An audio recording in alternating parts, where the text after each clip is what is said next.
시험을 받으시다라는 제목을 가지고 마태복음 4장 1절부터 11절까지 말씀을 좀 살펴봤으면 좋겠습니다.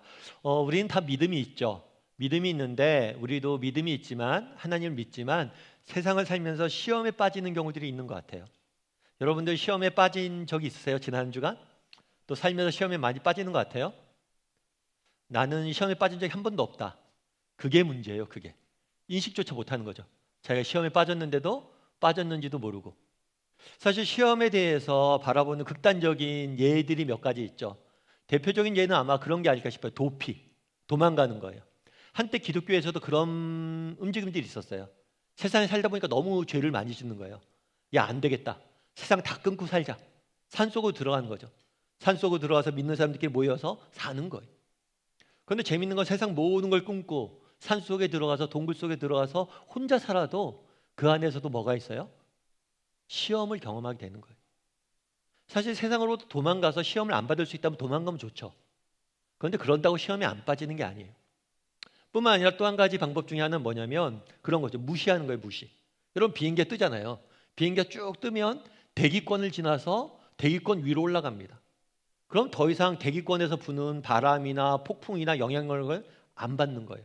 그래서 그렇게 이야기하는 거죠. 우리가 믿음이 좋아지면 정말 우리의 믿음이 상공으로 올라가면 더 이상 우리 인생에 시험이 없을 것이다.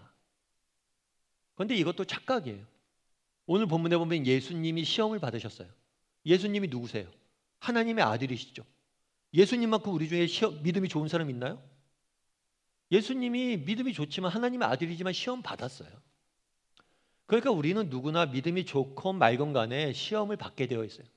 달리 이야기하면 시험 없는 신앙생활은 없습니다. 중요한 것은 우리가 이런 시험을 받았을 때 내가 시험을 받고 있구나 이런 걸 깨닫는 거고 이 시험을 이겨내는 거예요. 그렇다면 어떻게 하면 우리는 이 시험을 이겨낼 수 있을까요? 우리가 받는 시험의 본질은 무엇일까요? 이 부분에 대해서 여러분과 몇 가지 이야기를 좀 나눠봤으면 좋겠습니다. 먼저 2절과 3절 말씀 같이 한번 읽어볼까요? 같이 읽도록 하겠습니다.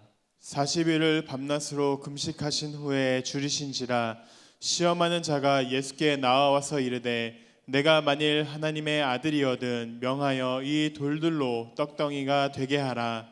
네, 40일 동안 예수님께서 금식하셨어요. 아마 금식하고 기도하셨던 것 같아요. 금식하고 기도하니까 예수님도 뭘 했어요? 배고프셨어요. 왜냐하면 예수님은 하나님의 아들이시지만 인간의 몸을 입고 이 땅에 오셨어요. 그렇기 때문에 인간이 겪는 모든 아픔들을 다 경험하셨어요. 40일 동안 금식하니까 너무나 배가 고팠죠. 그럴 때 시험하는 자가 등장을 합니다. 이 시험하는 자는 나중에 사탄임을 우리가 알 수 있죠. 이 시험하는 자가 와서 뭐라고 그러냐면 예수님 배고프시죠? 이 돌을 떡으로 만들어서 드십시오 라고 말해요. 그런데 그 전에 뭐라고 얘기하냐면 하나님의 아들이거든 이 표현을 써요. 이 표현이 계속해서 등장을 합니다. 결국에 오늘 본문에서 사단이 시험하는 건 뭐냐면 네가 하나님의 아들이야? 그런데 너 왜 배고파? 네가 하나님의 아들인데 왜 배고프냐는 거예요. 네가 정말 하나님의 아들이고 하나님이 널 사랑하시고 하나님이 널 보호하신다며. 그럼 네가 배가 안 고파야지. 네가 왜 굶주려야 돼? 왜 이렇게 힘들어야 돼? 네 삶이 왜 이렇게 고달파? 하나님이 안 계신 거 아니야? 하나님이 널 사랑하지 않는 거 아니야? 하나님이 계신데 너한테 무관심한 거 아니야? 이렇게 말하는 거예요. 이것은 우리가 세상을 살아가면서 받게 되는 시험의 본질이에요. 그건 뭐냐? 하나님을 의심하라는 거예요. 어려움이 있습니다. 역경이 있습니다. 고난이 있습니다. 교회 나와서 기도합니다. 예배 열심히 드립니다. 정말 내가 어려서부터 하나님 앞에서 부모님의 신앙을 물려받고 정말 교회에서 열심히 신앙생활을 하는데 왜 하나님 안 믿는 사람들은 잘 되는 것 같은데 내 인생은 왜 이렇게 역경이 많지? 어려움이 많지? 하나님이 안 계신 거 아니야? 하나님이 날 사랑하지 않는 거 아니야? 끊임없이 하나님을 의심하라고 이야기하죠. 반대도 마찬가지예요. 인생이 평온합니다. 아무 문제가 없어요. 하는 일마다 잘 돼요. 자녀들도 잘 건강히 자라가고 있고 사업도 잘 되고 뭐 관계도 다 좋고 그럼 또 사단이 와서 이야기하죠.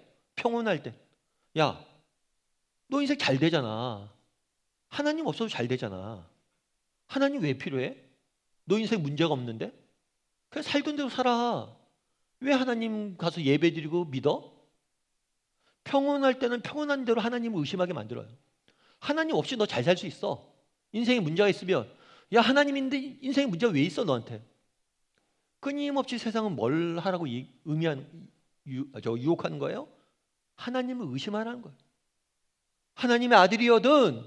정말 하나님이 계셔? 하나님이 살아있어? 하나님이 널 사랑해? 하나님이 끊임없이 의심하라고 유혹하는 거예요. 그러자 예수님께서 뭐라고 답했을까요? 4절 말씀 같이 한번 읽어볼까요? 같이 읽도록 하겠습니다.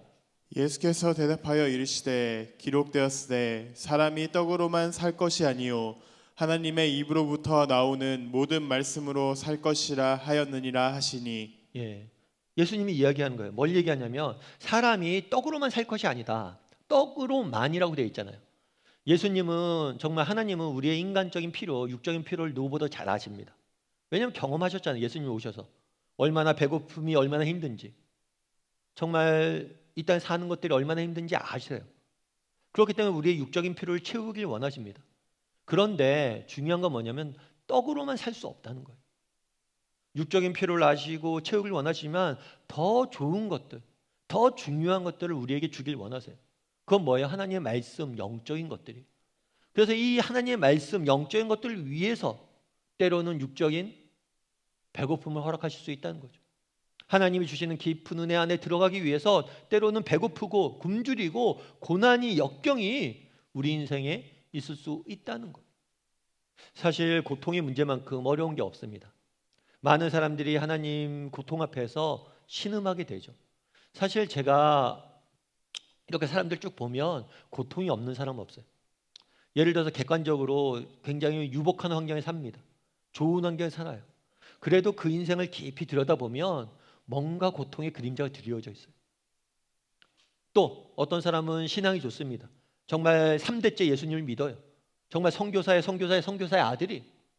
그럼에도 불구하고 그 가정에 정말 고통이 고난이 있는 것을 보게 됩니다. 아무리 객관적으로 좋은 환경에 있다 할지라도, 아무리 믿음이 좋다 할지라도 고통은 우리 인생에 있어요. 누구나 고통을 겪게 돼요. 뿐만 아니라 이 고통은 비교가 불가능합니다. 각자 고통이 있는데 이 고통은 각자만의 깊이가 있어요. 아, 저 사람은 고통 없겠네. 저 사람이 겪는 게 무슨 고통이야. 저렇게 가볍겠지. 아니에요. 각자 느끼는 고통은 그 사람만이 갖고 있는 깊이가 있기 때문에 그 고통의 무게는 너무나 크고 무겁습니다.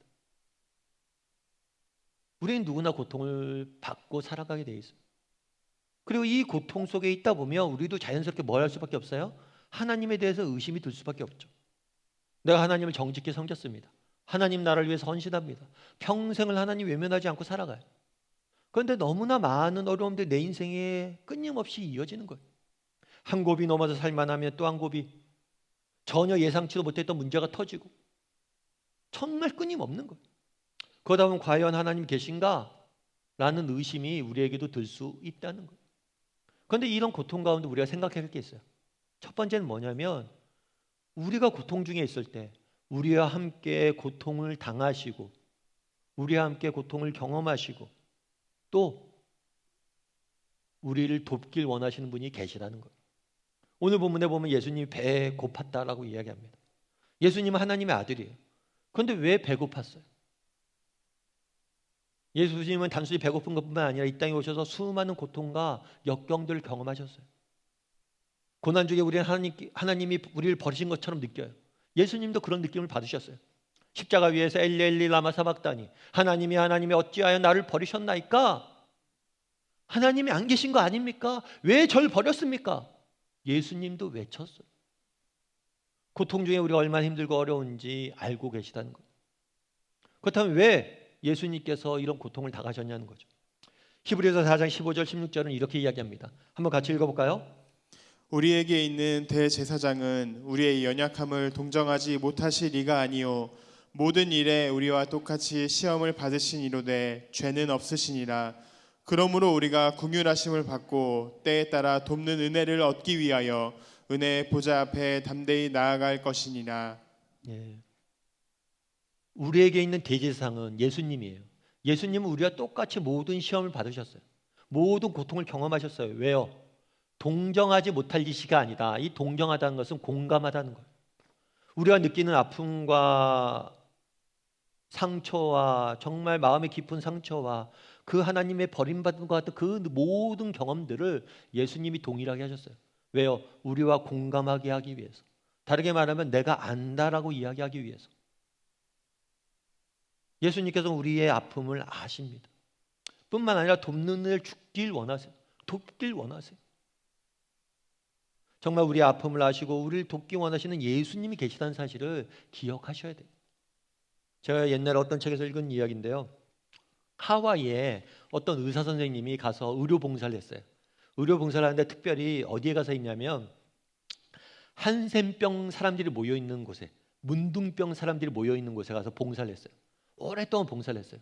오랫동안 봉사를 하는데 어느 아침에 주일날 아침에 일어나서 이제 커피물을 끓이는데 주전자 커피물을 끓이다가 물이 쏟아졌어요. 물이 딱 쏟아졌는데 눈에서 눈물이 뚝 흐르더래요. 아니 물이 주전자 물을 쏟았는데 왜 눈물 흘렸을까요? 엄청난 물이라서 그랬을까요? 주전자 때문에 그랬을까요? 물이 흘러서 자기 발에 떨어졌는데 아픔을 못 느끼는 거예요. 문둥병은 한센병은 아픔을 못 느끼는 병이에요. 그래서 그날 환자들을 만났죠. 주일날 교회 가서 만나서 그 얘기를 했대요. 우리 한센병 환우 여러분, 우리라고 말하는데 거기 있는 모든 사람들이 울었대요. 저분이 우리를 봐서 돕다가 우리와 똑같이 됐구나. 여러분 그날에 왜 예수님께서 이 땅에 오셨어요? 왜 오늘 굶주리셨다고 이야기합니까? 왜 십자가 위에서 하나님 왜 나를 버리셨어요? 라고 이야기해요. 우리 사랑하는 승원아, 우리 사랑하는 성도 여러분, 제가 압니다 라고 말하기 위해서. 고통 중에 있습니까? 우리가 무엇보다도 기억해야 될 것은 뭐냐면 우리와 함께 고통당하시고 우리를 돕기 원하시는 분이 계시다는 거예요. 또 한 가지 기억할 것이 있어요. 그건 뭐냐면 우리 하나님께서 이 고통을 모두 끝내실 거예요. 세상 사람들은 진화론을 믿습니다. 진화론은 그런 거죠. 약육강식이에요. 서로 경쟁하다가 약한 자는 도태되는 거예요. 진화론 속에서는 고통은 자연스러운 과정이에요. 왜냐하면 인류가 진보하기 위해서, 인류가 성장하기 위해서는 약한 자들은 도태해야 돼요. 약한 자들은 고통당해야 돼요. 우리가 왜 고통당해요? 네가 약하기 때문이에요. 강해지라는 거예요. 능력을 키우라는 거예요. 강해지면 고통이 없어진다는 거예요. 진화론은요, 고통에 대한 해답이 없어요. 그냥 고통당할 사람들 당해야 되는 거예요. 그게 진보예요. 다신론은 어떻습니까? 다신론은 세상에 신들이 많이 있다고 보는 세계관이에요. 그럼 우리가 왜 고통당합니까? 이 신들 중에는 악한 신들이 있는 거예요. 악한 신들이 인간을 괴롭히는 거죠. 때로는 신들끼리 싸워요. 그러다 보니까 우리가 고통을 당하는 거예요. 다신론에서는 고통에 대한 해답이 없어요. 왜요? 악한 신은 사라지지 않으니까. 영화에서 보면 그러죠. 다음에 계속. 맨 마지막에. 악당이 또 오잖아요. 계속 나타나잖아요. 끊임없이 악한 신은 생기기 때문에 고통은 해답이 없어요. 마지막에 이론론. 동양 철학은 대부분 이론론이죠. 이론론에서 뭐라고 이야기해요? 동전의 양면과 같다는 거예요. 동전이 앞뒤가 있는 것처럼 기쁨과 고통은 하나라는 거예요. 기쁨이 있으려면 고통이 있어야 되고 고통이 있으려면 기쁨이 있어야 돼요. 하나기 때문에 득도 이 사실을 깨달으면 모든 것이 하나라는 걸 깨달으면 우리는 자유로워진다는 거예요. 고통을 없애겠다고 얘기하지 않아요. 그냥 득도해서 자유로워지라는 거예요. 그런데 고통에 대해서 유일하게 없애겠다고 약속하신 분은 하나님밖에 없어요. 이 모든 것을 끝낼 것이다. 예수 그리스도가 십자가에 죽으시고 부활하셨던 것처럼 언젠가 이 모든 것을 내가 다시 올 때 다 끝낼 것이다. 고통을 완전히 없애줄 것이다. 여러분 고통이 정말 싫습니까? 고통을 허락하신 하나님이 정말 믿습니까? 고통 없는 세상 속에 살고 싶습니까? 고통 없는 세상을 약속한 종교, 약속한 세계관은 기독교밖에 없어요. 정말 우리가 기억할 것이 있습니다. 지금 힘들고 어렵죠. 그런데 우리와 함께 고통 당하시는 분이 있어요. 뿐만 아니라 또 기억할 것이 있어요. 이 고통을 우리 예수님께서, 주님께서 다시 오실 날 완전히 끝내주실 겁니다. 정말 그날을 바라보고 정말 그날 다 끝내실 것이 그날을 바라볼 수 있어야 돼요. 정말 오늘 본문에 이렇게 되어 있죠. 사람이 떡으로만 살 것 아니요 하나님 말씀을 살 것이다. 때로는 우리가 굶주릴 때가 있습니다. 때로는 우리가 배고플 때가 있어요. 때로는 힘들 때가 있어요. 그런데 이 모든 것은 하나님이 보다 큰 유익을 위해서 우리에게 임시적으로 허락하셨다는 거예요. 제 후배가 최근에 이런 걸 하나 보냈더라고요. 이렇게 휴대폰을 쓰는데 아이폰을 쓰나 봐요. 아이폰을 쓰는데 아이폰 배경화면에 이렇게 지구 사진을 올릴 수 있다고, 업그레이드 했더니만 지구 사진을 올릴 수 있다고 이렇게 보냈더라고요. 그러면서 그 옆에 그렇게 썼더라고요.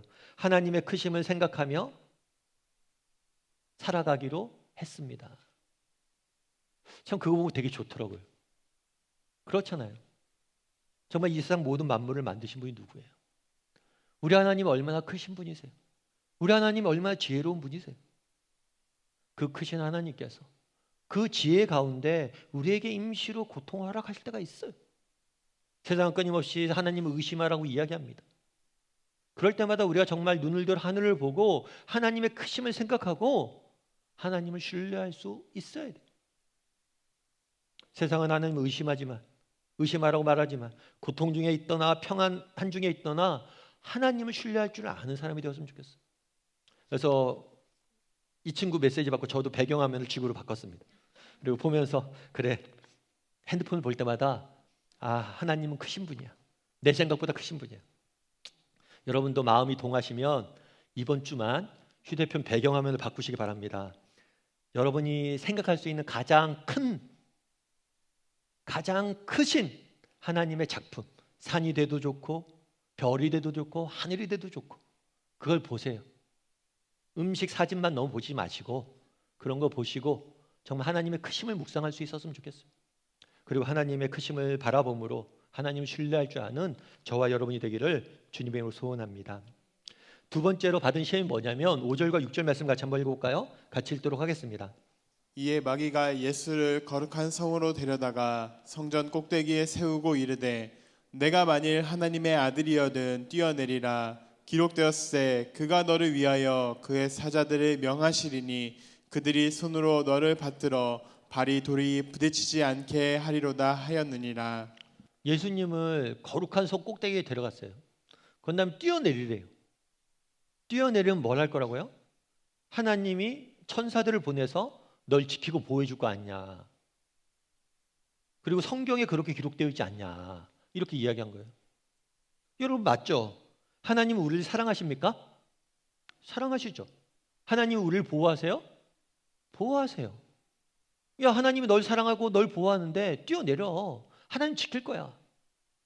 그럼 이 사단의 말에 뭐가 문제가 있을까요? 목사님 문제가 없는 것 같은데 괜찮은 것 같은데요? 이 말의 문제는 뭐냐면 내가 뛰어내리기 결정을 누가 하는 거예요? 하나님이 시켜서 하는 거예요? 아니면 내가 하는 거예요? 내가 하는 거예요. 내가 일은 다 벌려놓고 뭐예요? 책임만 하나님이 뭐 해달라고? 줘달라고 하는 거죠. 우리 자녀들도 마찬가지죠. 일 다 벌려놓고 뭐라고 그래요? 아빠 문제가 생겼어. 그럼 제가 얘기하죠. 야, 문제를 벌리기 전에 아빠한테 얘기해야지 이거를 해도 되냐고. 맞죠? 만약에 내가 모든 걸 결정하고 내가 하고 하나님이 뒤에서 책임져 주세요 이야기한다면 누가 하나님이에요? 내가 하나님이잖아요. 내가. 그날에 왜 뛰어내리라고 했을까요? 야, 또 예수님한테 얘기한 거죠. 예수님 여기서 뛰어내리십시오. 그럼 천사들이 나와서 예수님을 보호할 거 아닙니까? 그걸 사람들이 볼 거 아닙니까? 그럼 사람들이 당신이 하나님의 아들이심을 보고 당신을 따를 거 아닙니까? 왜 어렵게 굶주리시고 왜 어렵게 십자가 지시고 왜 어렵게 그 힘든 길을 가십니까? 쉬운 길로 가라는 거예요. 사람들의 인기를 끌기 위해서 기적을 행하고 사람들의 인기를 끌기 위해 자신의 능력을 행하고 떡을 돌되게 하고 돌을 떡되게 하고 높여 뛰어내리고 온갖 기적을 베풀라는 거예요. 능력을 발휘하라는 거예요. 그럼 사람들이 당신을 따를 게 아닙니까?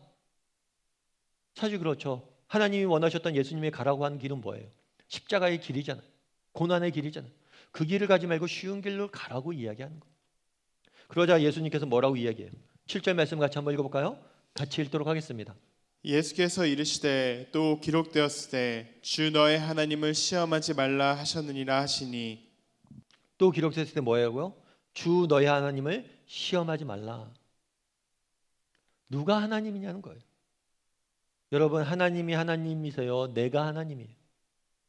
혹시 그런데 우리가 이 땅을 살면서 우리도 내가 하나님이 되어진 적이 많지 않아요? 저도 우리 인생에서 많이 후회하는 게 중에 하나는, 저도 그래요. 후회한 것 중에 그거 하나는 이런 거예요. 아, 그때 좀 더 많이 기도하고 결정했어야 되는데. 하나님 앞에 묻고 기도하고 뭔가를 결정했어야 되는데 내가 내 마음대로 내 뜻대로 결정한 것들이 너무 많다는 거예요. 그러다 보니까 인생에 어려움들도 있고 정말 많은 길들을 너무 돌아가는 거죠. 여러분, 우리는 어때요? 여러분, 정말 하나님이 여러분의 하나님 됐습니까? 여전히 내가 나의 하나님 되어 있진 않아요. 예전에 어떤 책에서 읽은 글인데 그런 거예요. 한 번은 미국에 있는 구남, 저남이 이렇게 항해를 하고 가고 있었어요. 그런데 앞에 불빛이 하나 보이는 거예요. 반짝반짝 불빛이 보이는 거예요.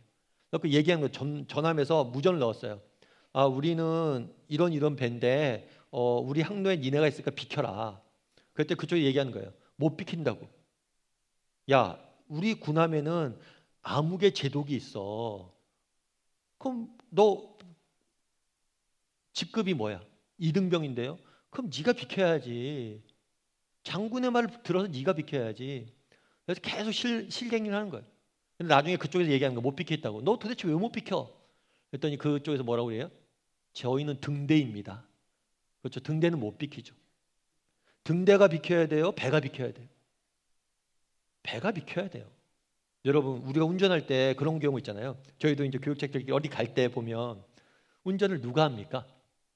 4명이 차를 타고 가요. 운전을 누가 해요? 엊그저께 면허 딴 초보한테 여러분의 생명을 맡기겠습니까? 여러분, 운전을 잘하는 사람이 해야죠. 여러분, 우리 인생이 있습니다. 여러분, 우리는 인생에 내일 무슨 일을 할지 여러분들 알아요? 여러분, 정말 자신 있어요? 우리 초보 중에 생초보 아니에요? 엊그저께 면허 따서 정말 그 잉크도 제대로 안 마른 사람들 아니에요? 그럼 우리 인생의 주권을 누구에게 맡겨야 돼? 하나님께 맡겨야죠.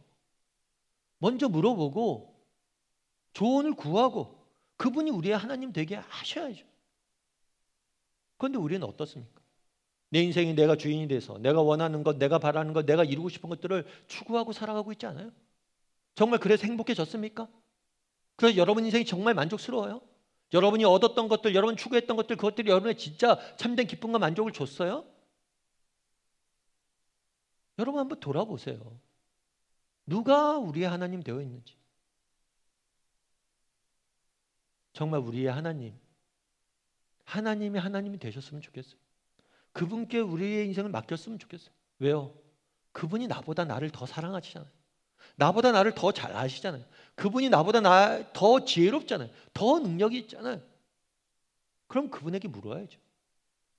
바라기는 우리 다음의 식구들이 정말 하나님의 하나님 되심을 인정하고 그분에게 우리의 인생을 맡길 줄 아는 저와 여러분이 되기를 주님의 이름으로 소원합니다.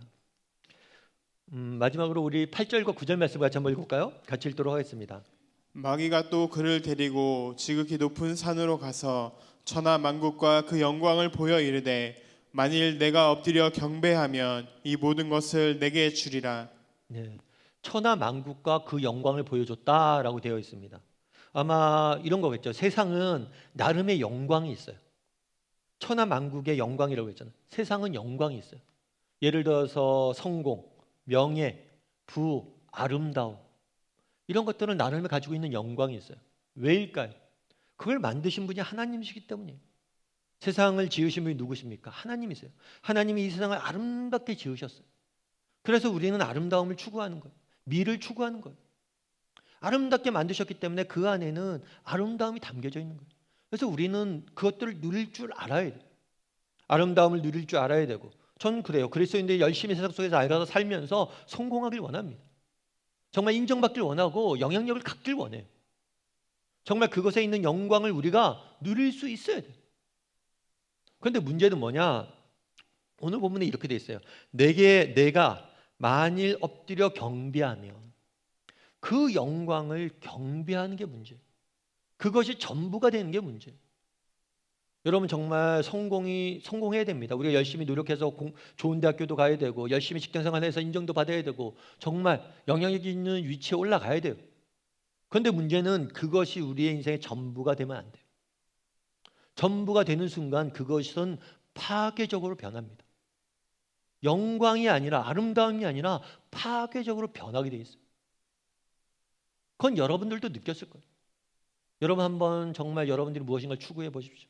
세상의 것들을 추구해 보십시오. 부를 추구해 보고 성공을 추구해 보고 열심히 달려가 보세요. 결국에 그 끝에 뭐가 남나? 그것이 여러분의 인생의 전부가 됐을 때 여러분에게 남는 게 무엇이 있는지 돌아보세요. 정말 그것을 성취하기 전에는 그것이 없음으로 인해서 불만과 불만족과 갈망만 가득합니다. 그런데 그것을 성취하면 진자의 추처럼 잠깐의 기쁨이 있지만 곧 지나면 뭐예요? 허무함이 찾아와요. 그래서 또 다른 무엇인가를 추구하는 거죠. 30평 아파트가 되면 45평에 가야 되고 45평을 차지했으면 52평에 가야 되고 건물도 가져야 되고 끊임없어요. 왜 끊임이 없어요? 그곳에 없기 때문에 그래요. 정말 그것들이 주는 유익과 아름다움을 누려야지 그것을 우리가 경배하면 안 돼요. 그것이 우리 인생의 전부가 되면 안 돼요. 경배하라는 거예요. 그걸 전부로 삼으라는 거예요. 그러자 예수님께서 뭐라고 이야기합니까? 10절 말씀 같이 한번 읽어볼까요? 이에 예수께서 말씀하시되 사탄아 물러가라 기록되었으되 주 너의 하나님께 경배하고 다만 그를 섬기라 하였느니라. 주 너의 하나님만을 경배하라는 거예요. 정말 그곳에 참된 만족과 기쁨이 없음을 알고 정말 하나님만을 섬기고 하나님만을 바라고 하나님만을 예배하라는 거예요. 결국에 세상 속에 나가서 우리가 살아갈 때 세상은 유혹을 합니다. 어떻게 유혹을 내요? 하나님을 의심하라고 유혹을 내요. 그리고 세상 속에 살아가면서 뭐라고 유혹하냐면 네가 하나님이 되라고 유혹을 해요. 그 다음에 마지막으로 세상에 나가면서 뭐라고 유혹을 하냐면 하나님을 잊으라고 유혹을 합니다. 우리 내일부터 세상 속에 살 거잖아요. 세상에 나가면 얼마나 화려한 것들이 많습니까? 아침에 눈을 떠서 정말 인터넷을 검색하고 스마트폰을 펴면 온갖 좋은 것들, 아름다운 것들이 너무 많아요. 그런 것들에 휩쓸려 살다 보면 하나님을 잊어버리는 거죠. 그런 것들 쫓아 살아가다 보면 정말 우리가 어디서 왔고 어디로 가고 있는지 무엇을 위해 지음받은 존재인지 다 잊어버려요. 그리고 사는 거예요. 그리고 그 끝에 뭐가 있습니까? 허무함만이 우리를 기다리고 있는 거예요. 끊임없이 세상은 하나님을 잊으라고 이야기합니다. 우리도 마찬가지예요. 세상 속에 살면서 뭘 해야 돼요? 하나님을 기억할 수 있어야 돼요. 중국에 이제 순임금이라는 임금이 있었어요. 중국에 이제 삼왕 오제 시대의 마지막 왕이었던 순임금이 있었는데 순임금이 한 번은 신하들에게 그런 명령을 내렸대요. 어떤 명령을 내렸냐면 이렇게 우물이 있어요.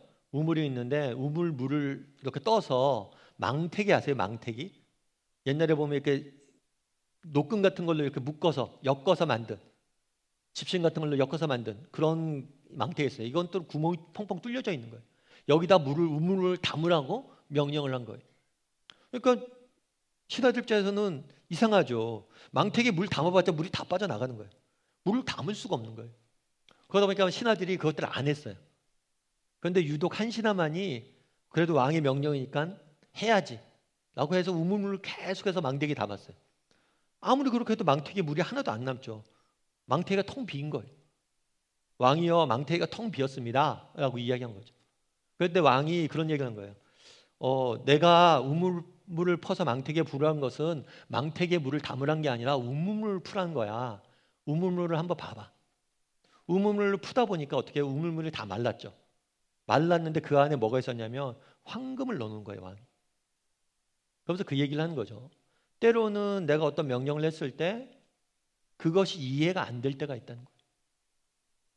하지만 그것들을 순종했을 때 정말 우리가 알지 못했던 그런 것들 보화들을 발견하게 될 거라는 거예요. 참 그 얘기 들으면서 하나님과 우리도 마찬가지죠. 여러분 세상을 살다 보면 우리가 이해할 수 없는 세상이 너무 많습니다. 한 주간 세상을 살다 보면 너무나 힘들고 지칠 때가 많아요. 이해할 수 없는 것들도 너무 많아요. 그럼에도 불구하고 정말 믿음을 지켰으면 좋겠어요. 하나님을 신뢰하고 하나님께 묻고 하나님만을 추구하는 사람이 되었으면 좋겠어요. 그랬을 때 정말 우리가 알 수 없었던 그 감추어진 보화를, 감추어진 은혜를, 감추어진 축복을 맛보게 될 거예요. 그런 믿음을 가지고 한 주간 살아갈 줄 아는 저와 여러분이 되기를 주님의 이름으로 소원합니다.